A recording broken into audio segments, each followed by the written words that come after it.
All right, and we're back, everybody. I know everyone is very wanting to know about this because you have no idea about it, but I'm okay. I survived. Fresh off of a near-death experience today. I was on the golf course on the 7th hole. I was playing 18 and hit my tee shot. So you know Westbridge Broad Country Club. You played 18 holes? Yeah. I'll talk about that after too. That's not bad. Yeah. So my tee shot on 7 goes a little bit right, hits the right side of the fairway, bounces right underneath the tree that's on the top of the hill. Yep. On the right. So I'm like, all right, cool, whatever. I go up there and I go to hit it, and it's literally like right on like a little pile of goose shit. So I'm like, I'm not hitting a ball off of goose shit and having that fly everywhere. Yep. When I hit the ball. So I'm standing there and I just take my club, got my 7-iron, and I give it a couple taps to like get it away. I don't fucking know, dude. There must have been like a hornet's nest or something, some sort of like something, you know, whatever they're yellow jackets. Like, do they live in the ground? I don't know if I stepped on the thing or I hit it with the club or the ball.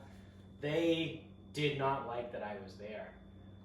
They fucking attacked my leg and I got stung. I felt 4 little fucking like stings on my leg, like right on my right shin, and I was like, fuck, I'm like yelling, I'm playing by myself.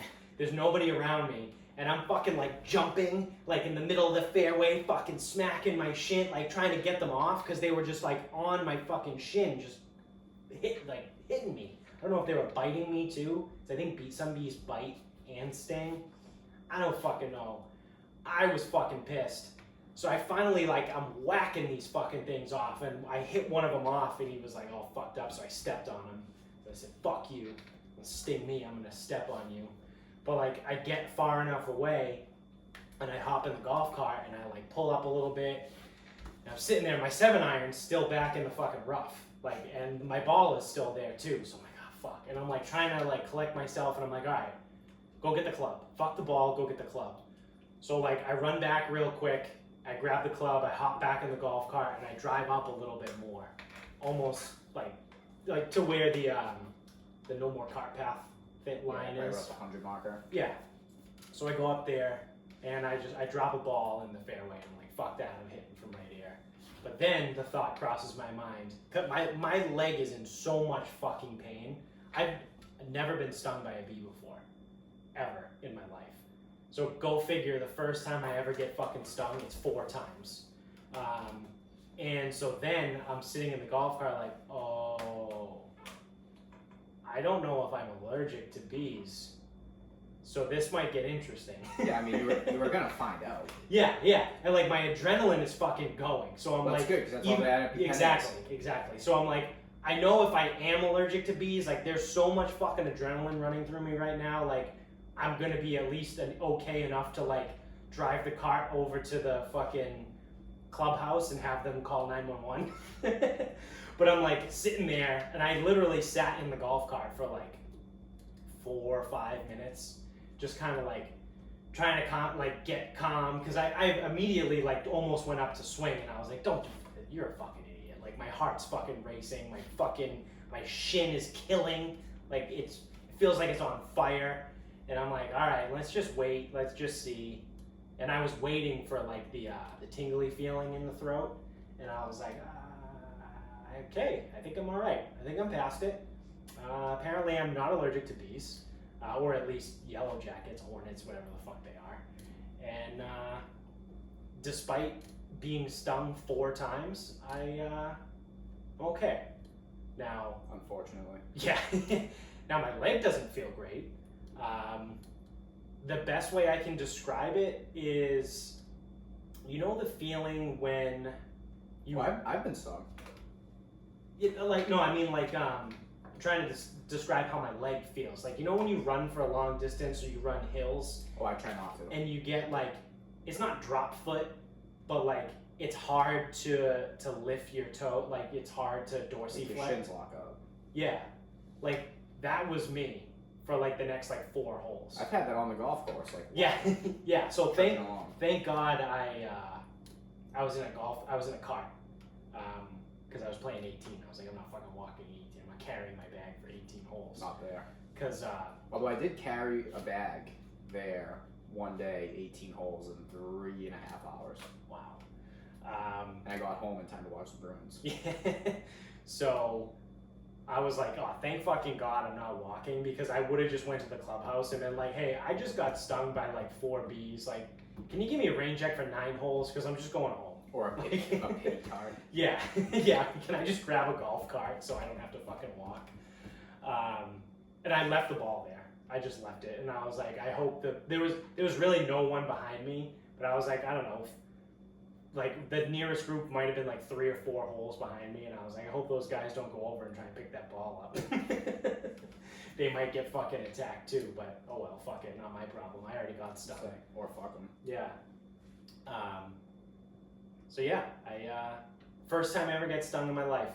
28 years old, and I got stung 4 times, and I am not allergic, so that's good to know. Yeah, I mean, I figure if you're gonna get stung, you might as well get stung like that. Yeah, yeah. On a fucking golf course, trying to move my ball off a goose shit. Is your leg swollen or what? What's the deal? Not really. I mean, It's dumb. my ankle looks a touch swollen, but like it's not. It doesn't look like it's gonna explode. You know what I mean? Like they're Well, actually. if you need something for the swelling, Yeah. baking soda and water. So they're actually gone now. Want some prednisone? But you could see the like the red dots. There was like 4 red dots. There was Yeah, 2 there. There was 1 like on my sock line because it must have stung me through my sock. But whatever. But the other thing was I was like, oh fuck. So that's the 7th hole. Like I got 11 more holes to play. Which also, after I calmed down and like took the swing, I put the ball right in the back of the green, and then it was a front pin. I hit a putt from the back of the green and left it like maybe 3.5 feet from the pin to putt. I think I made par. Might have been par. I think I gave myself a modified par. I think I gave myself a bogey because I moved the ball up like Yeah. 30 yards. I think that's, yeah, I mean, obviously that's fair. Yeah, but I You got could've- stung. Yeah, you could have easily duffed the ball 30 yards to that point. Right. And I actually played really fucking well on the front today, and the back fell apart. I had 2 triples on the back, but Well, the back there is a completely different golf course. yeah. I was also like, I felt the fatigue start kicking in, and like I said, like my shin started getting tight. Like by the last 3 holes, like I felt myself, I wasn't able to like get my hips through and actually fucking swing the club. But yeah, I tripled.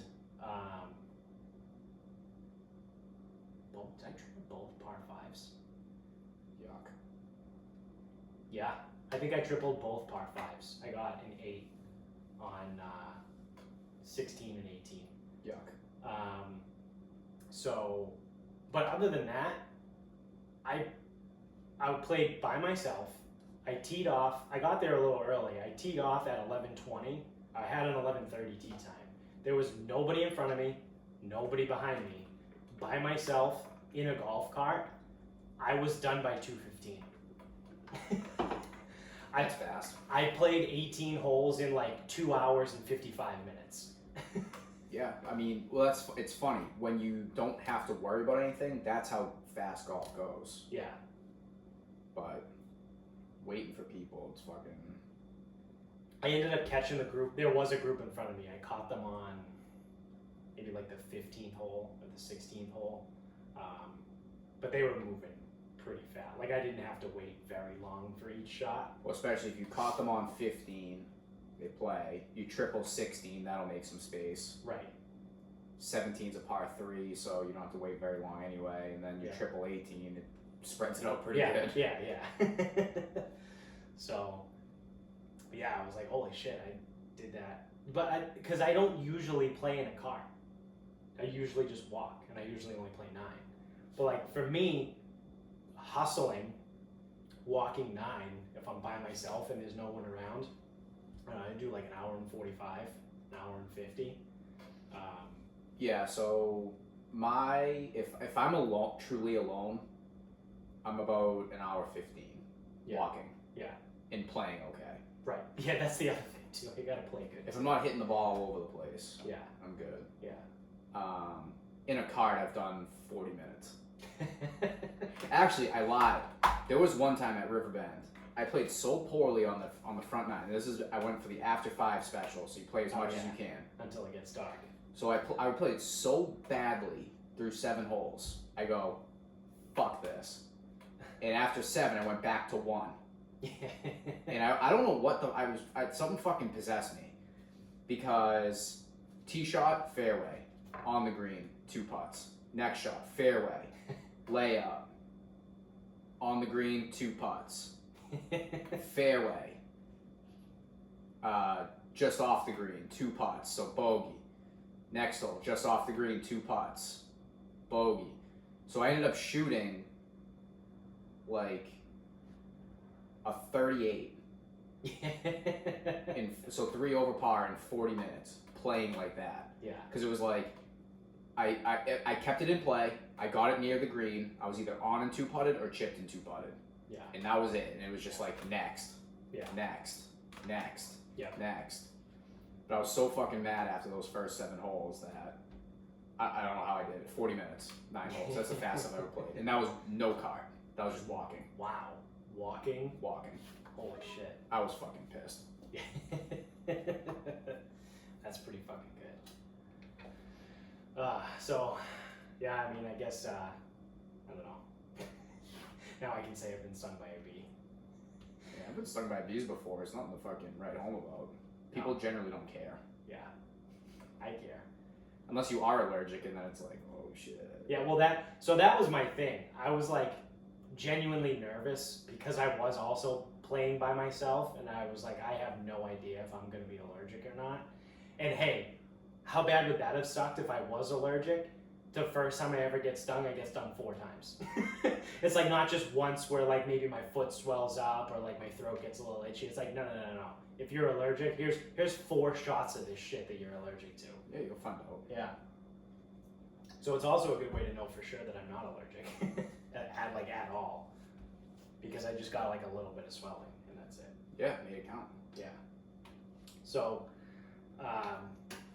that being said, when we're on golf, Colin Morikawa won the PGA Championship. Yes. He's the first 23-year-old to win it, since Tiger Woods? Rory in 2012. So the only other 3 people that have done it at 23 are Rory, Tiger, and Jack.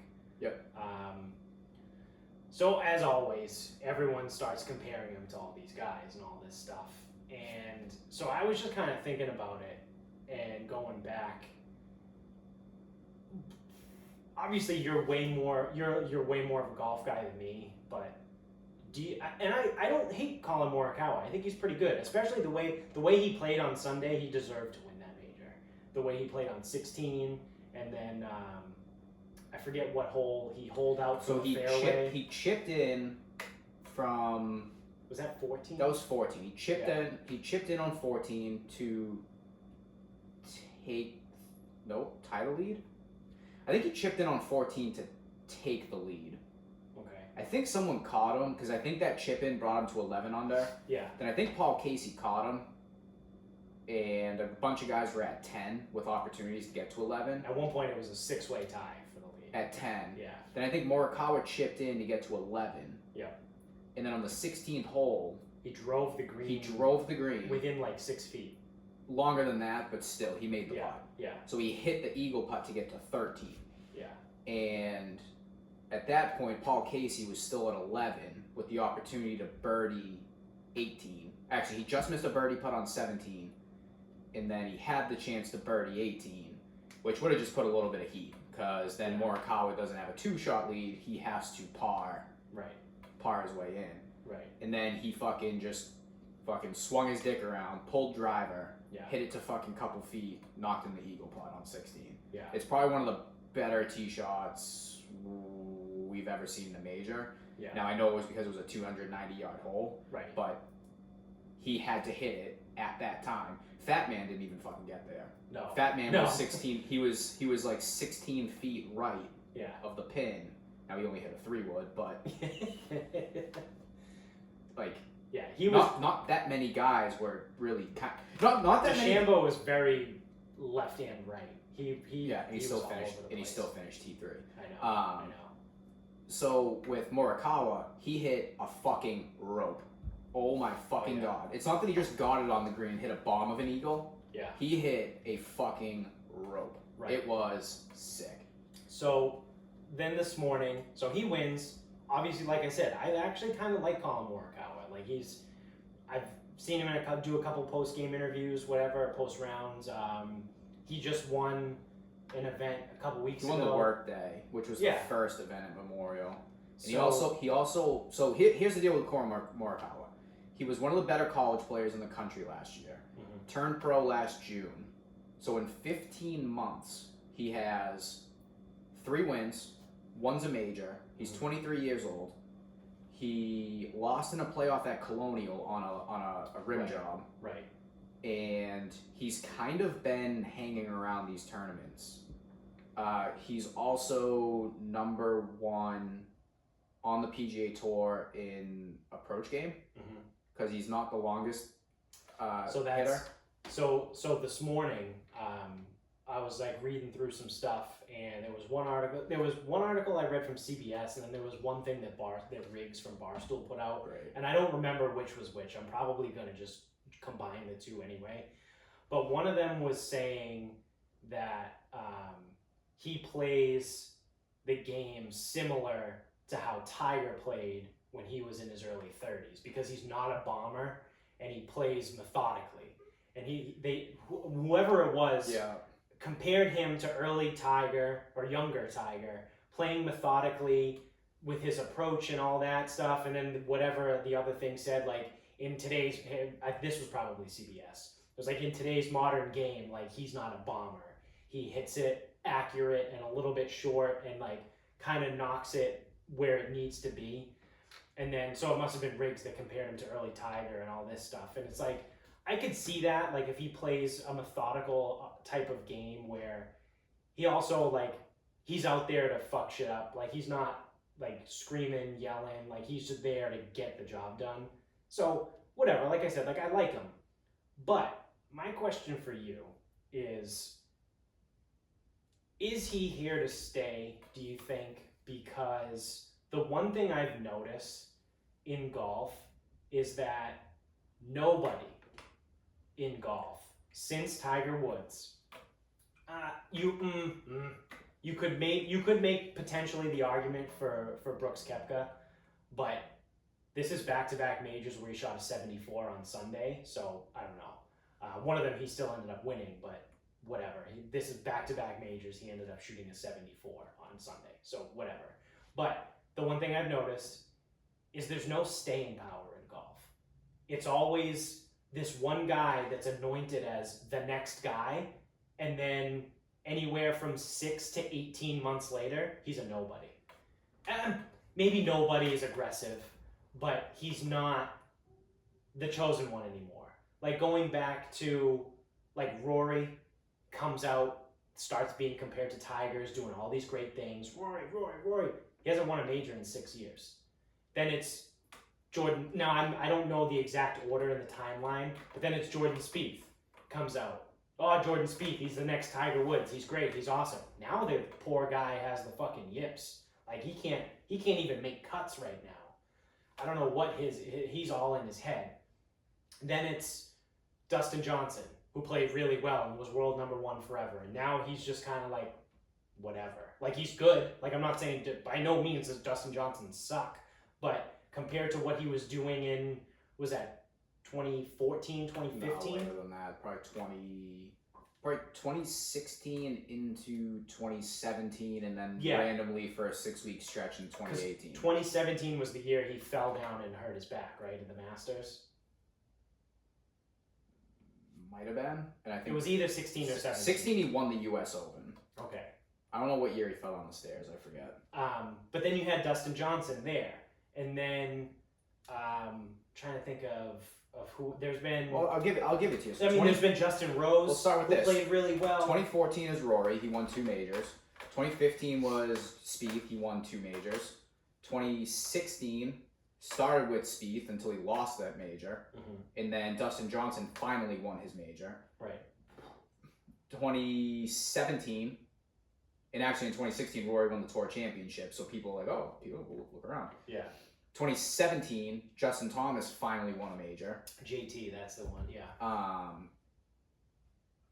Also in 2017, Spieth came back and won another major. So you're thinking it's like, oh, it's them again. Yeah. Well, not really, because 2018 was the year of Bruce. Right. Last year, Tiger's back. Like, right. And the problem with golf is everyone's looking for another Tiger, and he's not there. Right. So like back to my original question is, do you think that Colin Morikawa has the staying power? Like, do you think that he can stick around, or do you think he's going to be just like everyone else? So with Colin Morikawa, let's not beat around the bush here. Yeah. The fact that he's half Japanese is going to be a problem. Yeah. I'm not, and if you don't fucking like that, don't worry about it. It is what it is. Right. The fact that he's half Japanese, some people are going to look negatively upon that. Right. And people aren't going to get behind him, and people are going to root against him. Like, it's just going to happen. Right. And if you don't like that I just fucking said that, then you don't live in reality, because that's part of the problem. Right. Personally, I don't give a shit. Right. I don't give a fuck if he's fucking green out there. My thing with this is I want people who are gonna win. Yeah. And I don't like the one-off random stories. The Keegan Bradleys. Keegan Bradley winning a major is disgusting. Shane Lowry winning a major is disgusting. Like these guys. Francesco Molinari. Again, it's like all these guys. It's like, oh, well, they're a good golfer. It's like, yeah, but they're all good. Right. Every single one of them is good. Right. But when it comes to majors, we need dominance. Right. And that's like Rory fading every Sunday is not a good thing. Right. Rory fading every time he's at Augusta is a fucking problem. Right. Koepka shooting 74 yesterday, bad thing. Right. If he wins that, are you shitting me? Or if DJ shoots a 65 and wins? Right. Now the thing with Morikawa, I think he's good because he was good in college. He's been good on the PGA Tour so far. His approach game is ridiculous. He does good enough from the tees. He's also young and small. So if he wants to get bigger and longer off the tee, right, that's probably his biggest area of growth. And it's not like he has to pull a Bryson to do it. He doesn't have to get to 260. No, he doesn't have to. He just needs to add a couple mile-an-hours here, a couple mile-an-hours there. Yeah. He's naturally going to gain some weight. It's going to happen. He might do it the right way. He looks like a lean kid anyway. Right. So he might add some distance off the tee because he's not short. No. He's not like Zach Johnson. Right. He's just not super long like these bigger guys. Right. And that's just is what it is. He's probably closer to a JT, who's like JT nukes the ball. Well, I mean, body type. Yeah, I don't know how tall Morikawa is, but he's Yeah. lean. Like Justin Thomas is, he's a small guy. He's 5'10", 160. He's about 5'10", 150. Yeah. Like he's small. Yeah. So with him, it's hard to say. Well, is he around? I mean, he should be. Yeah. He really should, especially with him being young like this. But like the thing is with golf, people don't pay attention to who's doing what. Right. Like Justin Thomas is on a fucking tear right now. Yeah. But no one's like paying attention. It's like because he didn't win a major or whatever, or he lost at 3 holes with 3 to go. But he's having one of like whenever he started winning, he has the most wins in that period by like a good amount. Yeah. People aren't paying attention to the fact that Bryson has 6 wins and he's won every year in the last 4. He also won on the Korn Ferry Tour where the year he didn't have PGA status. So Bryson is winning, but no one wants to pay attention to it. Everyone just wants to say how he sprayed the ball. So you're all telling me how badly he sprayed the ball. He finished T3. Right. If he hit it that badly, if he hit it as badly as all of you guys want it to be, he wouldn't have made the cut. You should be fucking terrified that he finished T3 at the PGA.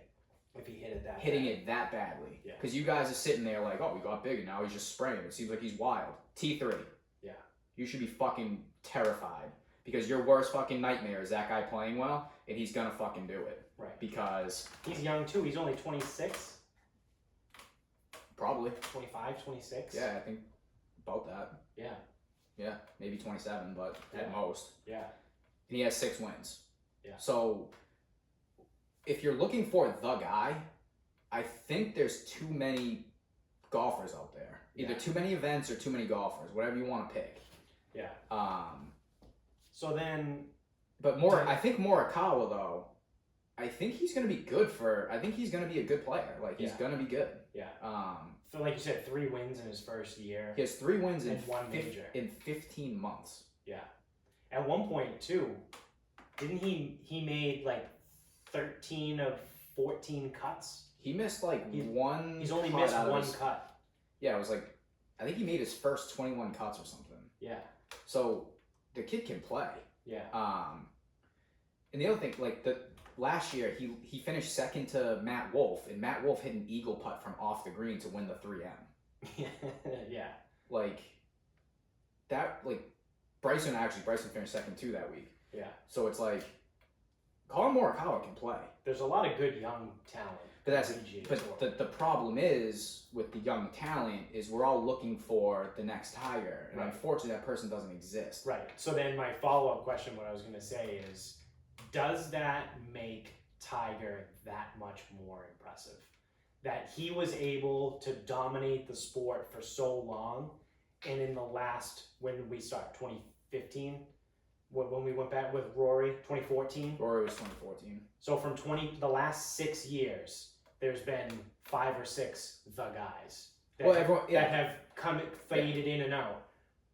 From 1996 to 2009, it was Tiger Woods. It was one guy. And that's it. It was just the year VJ tagged him. Yeah, was that 02, 03? I think it was 02, 03. Tiger was not playing very well. No, Yeah. I think he was playing fine in 02, maybe 03, 04. Yeah, okay. VJ caught him, world number 1. VJ caught him for a couple majors. Mm-hmm. It was goofy, like Retief Goosen was winning a couple, and yeah. But that's 4 and 9. That's 13 years.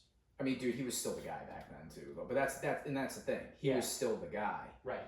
Now it's harder because you don't have him, and it's like, so whoever gave you that breakdown that you read, where Tiger, just kind of like plotted around and irons, they're so full of shit. That's probably the worst reporting I've heard in golf, because Tiger Woods was not a short hitter. Right. The reason Augusta National is so stretched out, they call it tiger proofing. So I'd actually be surprised if Riggs wrote that, honestly, because I know he's the biggest Tiger fanboy. Yeah. But so I feel like he should at least know that. Mm-hmm. So I figured just some fucking white hair with a newspaper that wrote this fucking shit article. Yeah. Tiger hit the ball so much further. He was averaging over 300 yards in 1997 with a fucking cobra head that looked about that big. Augusta National, the most famous course in the world, probably outside of St. Andrews, had to change their layout because of one guy, because he hit it so fucking far. Right. Now, the thing that is correct about this, Tiger Woods is probably the best iron player we've ever seen in the history of the game. Right. Because when the driver does get wayward, it gets wayward. So, but his iron play is fucking unbelievable. So Morikawa, it was a very classic thing, because Morikawa was only, what did he shoot? He shot 64. So he was two under on the front, 4 under on the back. But his irons are just solid. Like, they were close, they were just off if they weren't on. Like, he just hits solid irons. And that doesn't mean throwing darts.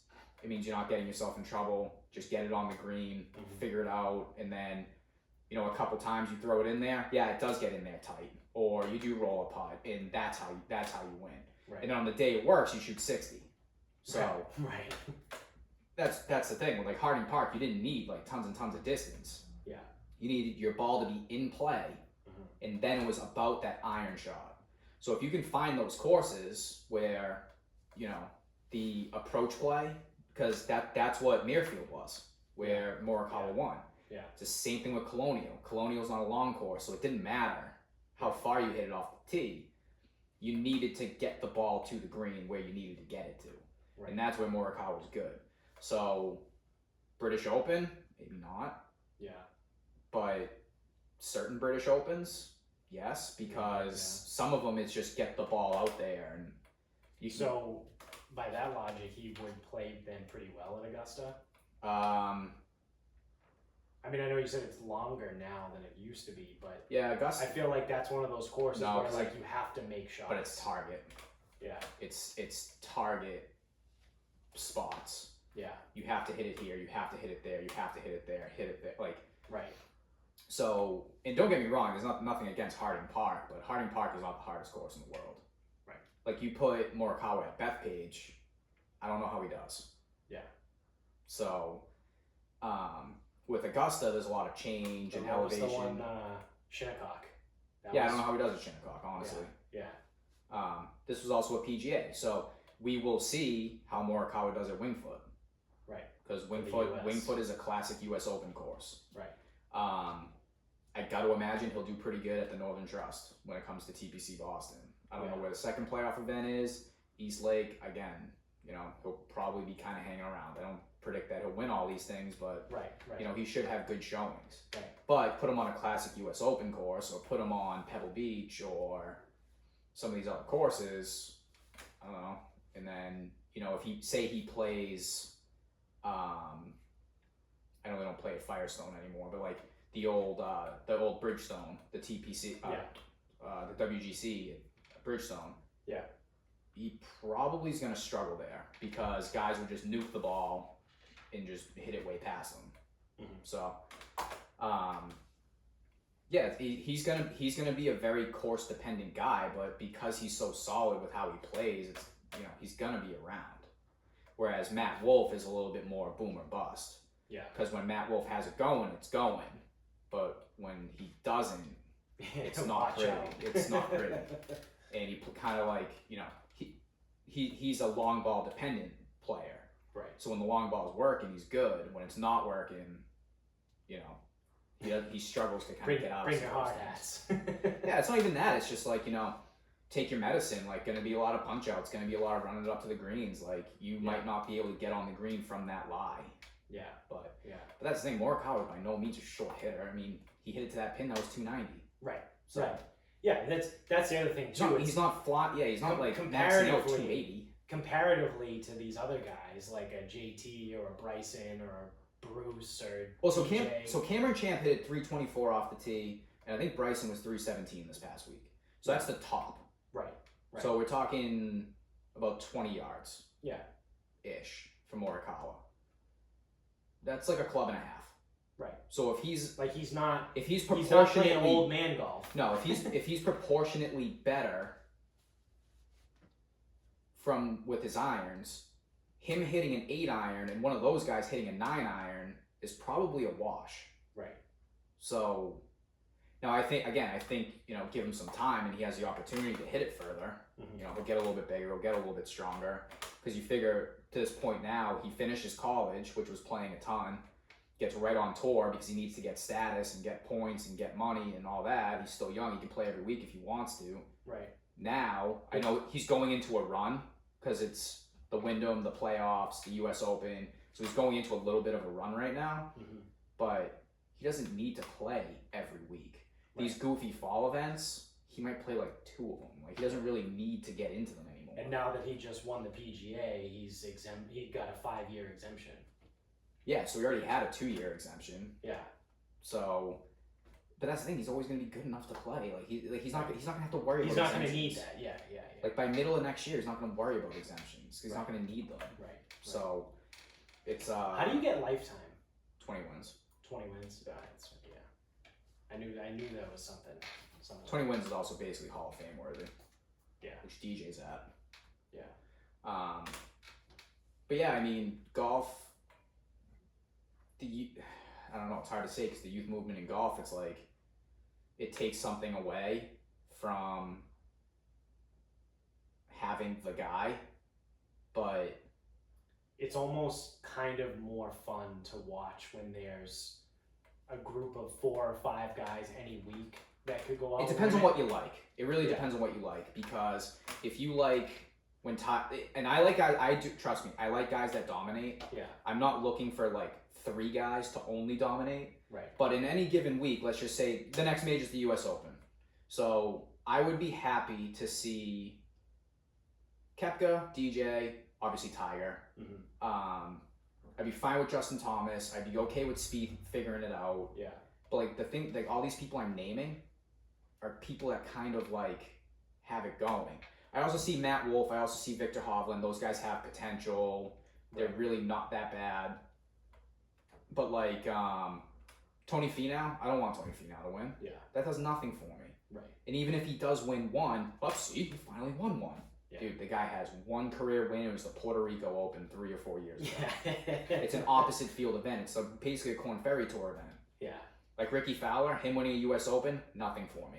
He has 5 career PGA Tour wins, no majors. Right. The last time he was like, everyone goes back, it's like, yeah, but he finished like top 5 6 fucking years ago. Yeah. 6 years ago. Yeah. And in that 2014 season, he finished second to Martin Keimer at Pinehurst in the U.S. Open. He was like 8 back, 9 back. Yeah. That's not the same as like a real true second place. Right. So Ricky Fowler, you do nothing for me. Next. Right. But even Bryson, because I think Bryson's going to win a bunch. He plays a lot. Mm-hmm. He plays a format that's going to work. Like, if he plays, I don't think he's playing the Wyndham, but if he went to the Wyndham, it's like, I mean, I know that's Webb Simpson's event, but yeah, I'd still like his chances just like fucking hitting it everywhere. Yeah, yeah. But it's almost like for me, I would, if there's not going to be the guy, like if there's not going to be Tiger going out and kicking everyone's ass every week, I would rather that group of 4 or 5 that's way better than everyone else. You know what I mean? Like that, the JT, DJ, Bruce, Bryson, Morikawa, if he can hold it together. And like I'd rather it be one of those 5. It's almost like NASCAR in a way. Like every weekend. Does Eric Almirola winning do anything for you? No. Yeah. No. But like in NASCAR every week, like if it's Logano or Keselowski, or I know Jimmy Johnson's retiring and he's a shell of what he used to be, but like Jimmy Johnson, Kevin Harvick, Kyle Busch, like if it's one of those guys, yeah, awesome, great. But like you said, Eric Almirola, Cole Custer winning like a couple weeks ago, that does nothing for me. Like Denny Hamlin, great. Like I said, Kyle Busch, all those guys, awesome. But like that's similar to golf, like in that way.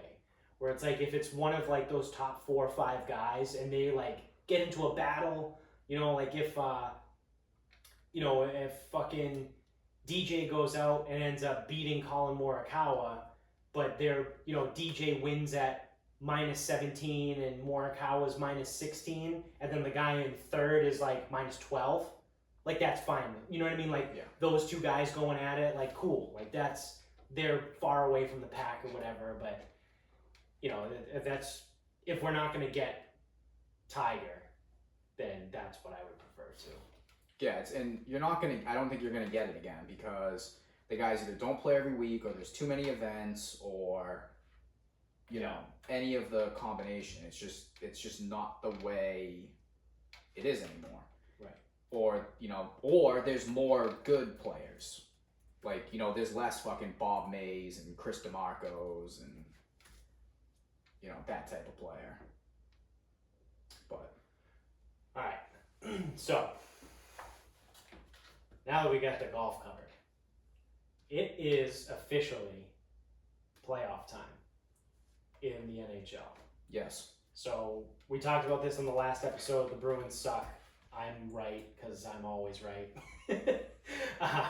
But no, my prediction is at least closer to becoming accurate. Yeah, I thought they were gonna fuck us in the sense of giving us hope and then ripping it away from us. Yeah, so the Bruins ended up with the 4 seed. They went 0-3 in the round robin. They looked like a shell of themselves. Montreal ended up beating Pittsburgh in the I didn't even know what that's called, the qualifying round. Yeah. Who else do we get? Columbus beat Toronto. Edmonton. I think it's also funny that the 2 host cities are Toronto and Edmonton, and both lost in the qualifying rounds. So we have everything set. We have the seeds set. The bracket is ready to go. So we've seen a little bit of hockey. Like we've seen 3 games each from the top 4 seeds. We've seen a little bit more from the other guys, but Not a ton yet still to get a good idea, but what do you give me your predictions on the NHL? Do you want me to run down the seeding and the matchups Nope, first? it doesn't matter. No, because I truthfully think that we don't know anything right now. Yeah. So my prediction, I truthfully, I would like to think that Tampa will be fine, Washington will be fine, Philly will be fine. I truthfully don't know what to think of the Bruins. Yeah. Because Carolina, I wouldn't be like necessarily worried about them. And it's not that I'm worried about Carolina. I'm worried about the Bruins. I don't know if they remember how to play hockey. Right. And then out west, Avalanche should be okay. And I don't even know what seed they are. I assume they got through. 2. Okay. Because they have a young team. Young teams seem to like not really give a shit. They just kind of go out there and play. Out west, Vegas. Vegas just seems to be solid. Plus their goaltending is fine. Yeah. I think it's Leonard right now. Yeah, it's Leonard, and then Fleury is there Fleury too. Hurt? I thought Fleury wasn't playing. They just threw him on the bench. Okay. Yeah, Leonard's one of those guys. He's just fine. Yeah. But like, I don't trust Winnipeg. Their defense is terrible. I don't even know if they got through. They didn't get through. Perfect. Nashville, that run is over. I'm not worried about them. They're not in it. I don't like the Stars. They're the 3 seed. Yep, don't worry about them. But again, at any point, any of these teams could just get hot. Right. The Blues, I don't know. Yeah. Like, how do you know what to even like think? And it's like I haven't watched a lot, so I'm going. But I haven't watched a lot because I didn't put a lot of stock in what happened. So it's like right now the Chicago Blackhawks could be the best team in the NHL. But I don't know. They were the 23rd team in. Like, yeah. It's like, how do you even know? I mean, I still think it's Philly because Philly came out and kicked the ever living shit out of everybody. Basically, I think they went 3-0. Yeah. If they didn't, they at least put in a moderate effort to go 3-0. But what does Philly have? That's my only question. It's like, are we still going Claude Giroux, Scott Hart? No, not Scott Hart. No. Sean Couturier. Like, oh yeah. Is that the guy we're still running with, or are they gonna throw someone random at like Braden Point, who's just gonna go nuts in the playoffs? Like, I don't know. Yeah. But I if I'm gonna make a cup prediction, I need to like see this round because I need to know which goalies are playing all right. I need to know if any of these qualifying teams are for real. Like, did they just wake up and Toronto didn't, or did Edmonton just lay an absolute egg? A lot of guys like what happened with Pittsburgh. I don't think Pittsburgh's very good, so that upset doesn't really strike me as all that crazy. Right. I think the Edmonton one, I figured McDavid and Draisaitl could have at least like carried them a little bit. Yeah. But it's still the Blackhawks, so.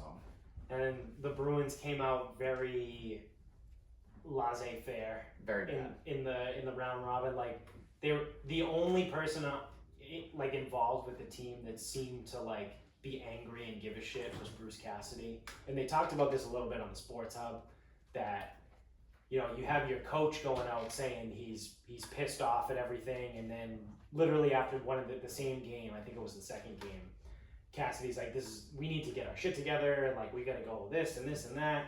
And then they interviewed Tuukka after the game too, and he was like, yeah, well, I mean, it's fine if we don't win. It doesn't really matter.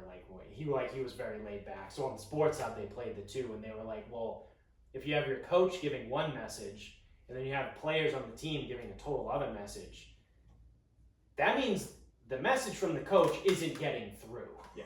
So like the players are just kind of like whatever. So like you said, we don't know what the Bruins are. They certainly look like dog shit. They could come out, blow the doors off the Hurricanes, and get their doors blown off in the second round. Yeah, so it's like, which was my prediction. Yeah, they very, very well could do that. Yeah. Because that second round is going to be fucking terrible, whoever they have to play. Yeah, because, I mean, I would like to think Philly is just going to mop the floor with Montreal. Yeah, Montreal's just not very good.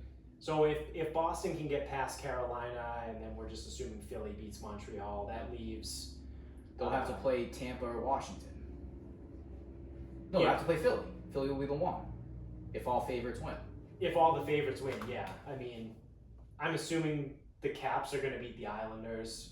Yeah, the Islanders aren't very good. Tampa Bay is playing really well right now. It's really hard for me to see Columbus beating them. They but tagged them last year. That's what I mean. But they beat them last year. It's not going to happen again. So, I don't know. I think if you have an upset, it's gonna be Hurricanes over Bruins. Yeah. Yeah.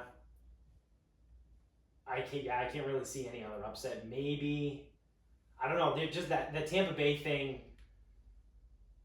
kind of sticks out, but at the same time, like you said, like is that really going to happen in back-to-back years? I don't know. I mean, I don't think so, but like they might be like Columbus is really the only team, the only lower seed on there outside of Carolina that I'd be like, oh yeah, they won. Yeah, I could see that. was Bobrovsky on that team last year? Yeah, I think so. He's not there anymore. No. Who's their goalie? Is it Brizgalov? No. No, he can't be in the league anymore. No, I don't know. I honestly don't know. Where is Baba Ganoush now? I think he went to Florida. Oh yeah, that's a right. big contract. Yeah. I don't know who their guy is. Tampa Bay has Vasilevsky, right? Yeah. That's their goalie. The Hopies in Washington. Yeah. So I mean, I don't know. Like I said, I don't trust the Islanders. No, the Islanders aren't very good. I don't trust Montreal. It's not that I trust Carolina, it's that I don't have faith in the Bruins.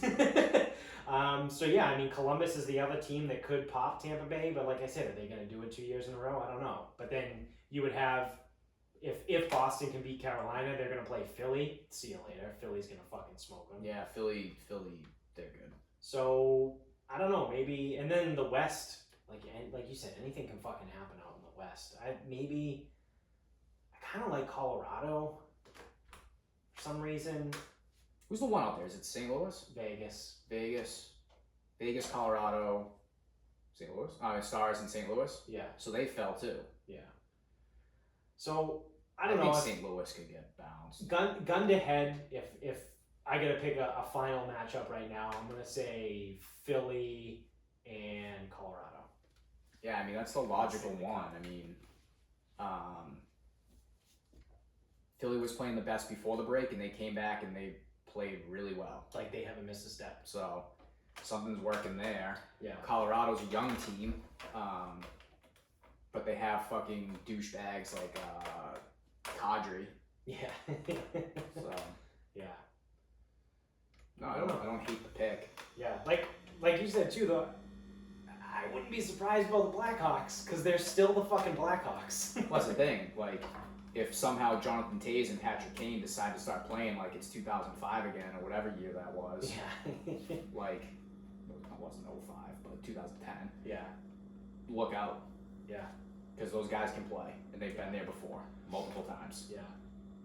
So I guess That's off the top, I'll go Philly, Colorado.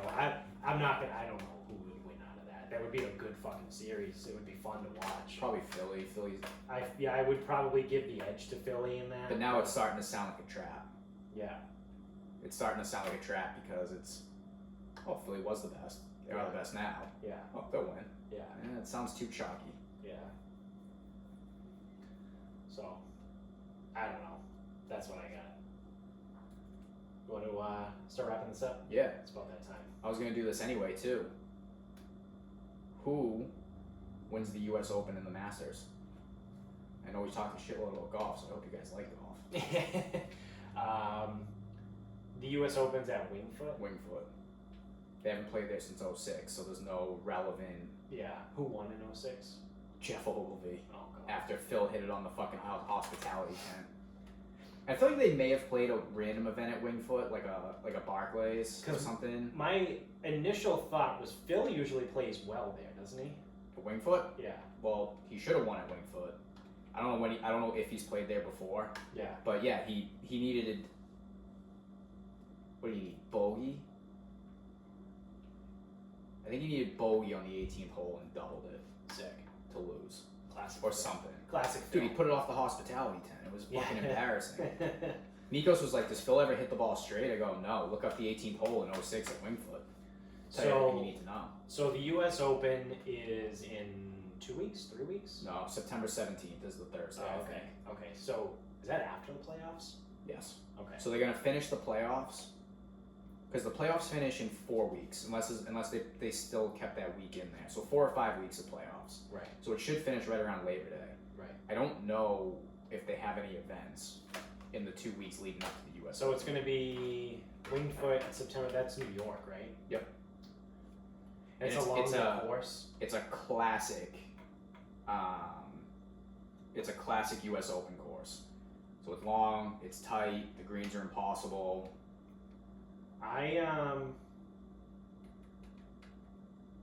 For some reason, like, I want to go DJ. I feel like he's been kicking around the last 2 tournaments. Obviously, he didn't win, but he's there, and I feel like give him a couple more weeks and let him get through the playoffs, and he might be able to put something together. He also pays attention in majors. Yeah. He's finished T2 in the last 2. Yeah. So I think it's T2 in the last 2. I think my gut wants to go DJ and Wingfoot. I mean, the Masters, that's in November. I don't know. Obviously, I want Tiger to win. But I think, you know what? I think it's going to be one of the young kids. Like, I think it's going to be one of these, like, Morikawa, Hovland, Bryson. Like, I think this is, one of them is going to pull it off. So I'm actually thinking the opposite. I'm thinking, like, Victor Hovland in the U.S. Open, because he won the USAM at Pebble Beach, and he's done okay this year on some of the more classic, those types of courses. Yeah. He was nowhere to be found this week, but again, a little bit goofier. Yeah. So I think someone like a Victor Hovland comes out of, like, I think it's gonna be like one of your younger guys. God forbid if Bryson keep that ball straight. Oh my god. And then come Masters time, older player, Brooks, or DJ. I like Koepka in the Masters because I think he's going to be a little bit embarrassed of how this past week went. Yeah. He talked some shit on the tee, went out, shot 74. Yeah. That's not good. Yeah. So I think, and he'll act like he's got nothing to prove and he doesn't care, but that's got to piss him off. Yeah, I feel like picking Brooks to win a major at this point is almost like... Well, it's about which major you're picking. Yeah, that's fair too. But and he did well. He's done well at the Masters before. That's why I picked him. DJ has too. Yeah. DJ, man, I just think there's a confidence thing. Yeah. It just seems like he just doesn't get it done when he needs to. Outside of Oakmont, when he absolutely flagged that 6-iron on the 18th hole, absolutely flagged it. Yeah. But. Right, so we're at opposite ends. Well, I think it's gonna be like one of your younger guys wins the U.S. Open because they just figure it out for a week. Probably won't be Morikawa. There's gonna be too much pressure on him going into that because he just won it. Right. I also assume he'll relax a little bit, but I could see Victor Hovland. He's good enough. He's won it before. Yeah. Matt Wolff. I don't think he's good enough. Yeah, I don't think yet. I don't think he's good enough yet to keep it in play in that type of... Yeah. Because he also sucks at putting. Like, he doesn't hit the putts he needs. Right. And in the U.S. Open, you have to hit the putts you need. Right. So... And when Hovland is hot, Hovland hits the putts. He won that USAM. That matters. Right. He won it at Pebble Beach. Right. Like, it wasn't a true U.S. Open setup, but it's on that same idea. Right. Also, he's going to be a better player by then. Yeah. So, I mean, I guess I'm looking at... And I'll change this as we go, but... I'm looking at Hovland, and I think I'm looking at Koepka for the Masters. Okay. All right. So my final thought is it's a little more like a niche, I guess. But we've talked a little bit before about like the stupid shit in the fucking fitness industry. And I happened to be scrolling through Twitter the other day, and do you know who Sean Baker is? No. He's the carnivore guy. He's the medical doctor, okay. So he's legit MD, and he's been following the carnivore diet for like 2 or 3 years or something like that. So he's like the guy. He's been on Joe Rogan. Like, he is Dr. fucking Carnivore. Yep. And there's this other guy who I never really have heard of before, but apparently he's also big in the carnivore world. His name is Paul Saladin. Okay. So when I first read the tweet, I thought it was Don Saladino. Yeah, no, it's not the same guy. It's not the same guy. I did the exact same thing because I googled Don Saladino and I was like, I didn't find anything because one of the tweets was Sean Baker calling out Paul Saladin for being like a pussy or something like that. Okay. So they're going back and forth at each other essentially for not being carnivore enough, or like, and then they're bringing in like blood levels and shit. So like Paul Saladin is like, well, I eat a pure carnivore diet, but sometimes I do supplement with honey. And he says that honey is a natural thing that comes from bees. Because technically on a carnivore diet, it's not just meat. You're allowed to eat meat, and I believe it's also milk and cheese and eggs. Things that come directly from an animal, something like that. And then, so Paul Saladin is like, I also use honey occasionally because for whatever carbohydrate, because there's a reason why you need carbohydrates if you're fucking exercising and shit. So like Paul Saladin is a proponent of using honey if you're on the carnivore diet. Well, Sean Baker doesn't like that. So Sean Baker calls him out and says, this is bullshit, you're a fucking pussy, essentially. So then Paul Saladin comes back and goes, well, it's really funny that the guy who has resting blood glucose of 102 on the carnivore diet and has a A10C, whatever the fucking thing is. What's the other one? A1C. Your A1C levels of 6.3 millimolar, and like goes into all this shit. And they're like going back and forth, and I'm like, are they really doing this right now? Like it's like literally two doctors arguing over being carnivore enough. Hardos. And this is the fitness industry. Yeah, this is it. It's Hardos. It's a bunch of fucking idiots. Yeah. Who cares? Eat the diet or don't eat the diet or modify the diet. What does it matter? Well, it's like the sports side. They're both being honest about it though, because Sean Baker, in order for Paul Saladin to know Sean Baker's resting fucking blood glucose level was 102, it's out there, and his A1C is 6.3. I don't even know what that means. I think you're supposed to be under 5. I don't know. I have no fucking idea.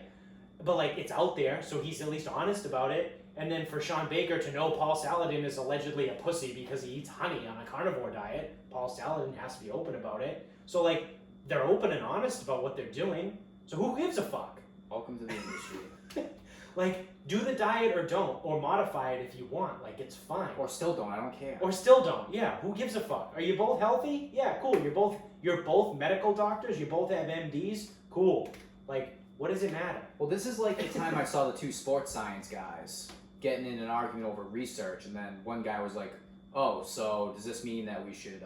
Does this mean that we need to fight, or does this mean we need to throw fists?" It's like, the guy's Serbian, so that's why it sounds weird. Right. But he's like, "Oh, so I guess we should fight over this." And it's like, what? Yeah. Like. Yeah. You guys are arguing over like a mathematical formula that no one else understands. And that no one really gives a shit about. And it probably doesn't change the research that much. No. I'm guessing it doesn't. Probably not. And they're like, yeah, I guess we should, I guess if we can't agree, the only thing that we can do is fist fight. Seems legit. What? It's like when Dickie brought it up from Rick and Morty, it's like the cone nipples versus the flat nipples. And it's like, the honey people and the non-honey people. Yeah. You guys are such fucking douchebags. Yeah. Like, you guys are such douchebags. It doesn't fucking matter. If you're doing carnivore the way that these guys, I assume, are, and they're testing their levels the way that it sounds like they do, right, and they're putting it out there the way they do, whether someone uses honey or not doesn't fucking matter. No. And the best part is, now people are going to look at this, and someone out there who's going to be struggling with weight goes, all right, I might consider the carnivore thing, but I'm so uncertain what to do about honey. I'm trying to lose, trying to lose some weight. I'm trying to lose some weight. I've seen a lot of good things about carnivore. I've seen a lot of people with success with it. I know I don't have to do it, but it's something. It's something that I think I might be able to do. I look at it like, is it the best thing for me? No, but let me give it a shot. Yeah, I'm gonna try it. Yeah. And then you see this, and it's like, wait, so should I eat the honey or not eat the honey? And it's like, okay, No, good. Always eat the cat food. Always eat the cat food. So now we're sitting here and it's like, oh, good. Now this is why people don't fucking respect the industry. Yeah. Retarded shit like this. Yep. You have people at the top who are actual doctors who've gone through medical school, MDs. are calling each other out for not being carnivore enough. Yeah, and people with PhDs threatening to fight each other over research articles Yes. and disagreeing over them. Yep. Sick. Meanwhile, I'm just sitting here trying to figure out how the fuck I'm going to keep a goddamn gym open under Corona law. Yeah. But these guys are arguing about honey. Sick. Yeah. Really sick. Fuck me. I should have went to school for like accounting or something. Fuck that. I don't know, computer engineering. Shouldn't have went to school. No, yeah, realistically, I shouldn't have gone to Actually, I should have just been born 7 feet tall and just went to the NBA. Yeah, that would have been great. Yeah. I would have loved That would have been actually the best life decision I could have made. Maybe next time. Next time. Next go around. Yeah, I'll have to keep that in mind. Alright, well, that's going to do it for us, everybody. So thank you for watching if you're on YouTube. Thank you for listening wherever you're at. Make sure you subscribe on both. Keep spreading the word. Keep telling everybody about the show. And eventually someday we'll be famous, and it'll be thanks to you guys. And you can find us on Instagram at Sarcasm Speaks Pod. Our Twitter is Sarcasm_speaks, and our Facebook page is Sarcasm Speaks. So until next time, good night, or good afternoon, or good morning, whenever you're listening to this, everybody.